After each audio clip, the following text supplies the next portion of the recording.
Olá, meu nome é Paulo Peixoto e eu vou falar sobre o papel de coaching e mentoring na inovação e na mudança organizacional.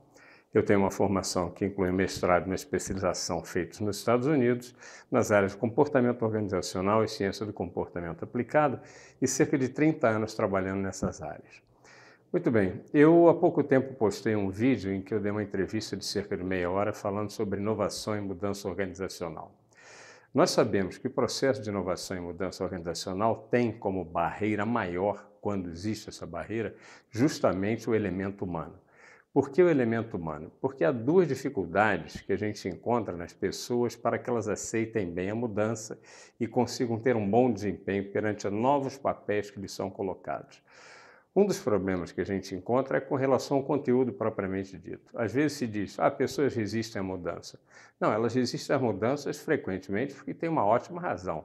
Isto é, são colocadas perante um novo papel a ser desempenhado por elas e não lhes é dada a condição de desenvolver o seu trabalho adequadamente, porque elas simplesmente não sabem como fazê-lo.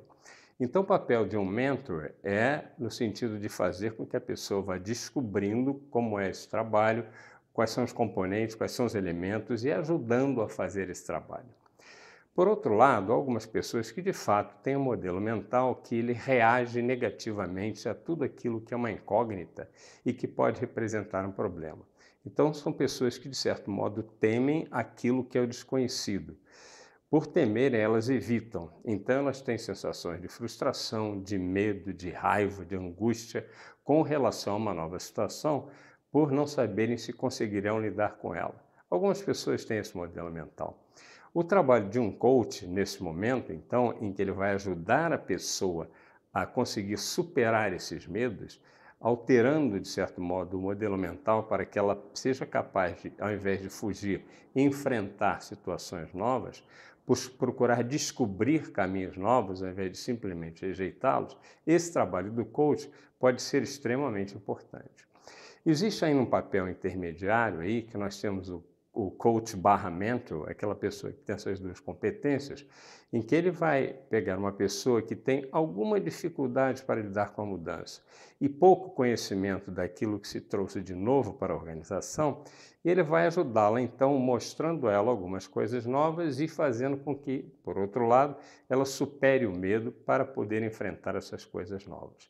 Então, nós temos situações em que um mentor, um coach ou um coach barra mentor pode ajudar muito para que a organização seja bem-sucedida na introdução da inovação e da mudança organizacional.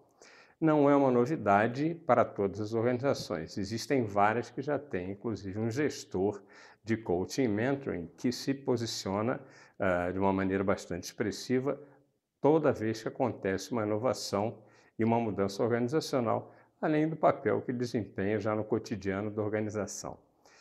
É uma área, então, que nós não temos ainda muito desenvolvida, essa de utilizar-se do papel de coaching e mentoring para a inovação e mudança organizacional, mas ela é muito promissora e ela realmente ajuda bastante para o sucesso das organizações no processo de mudança.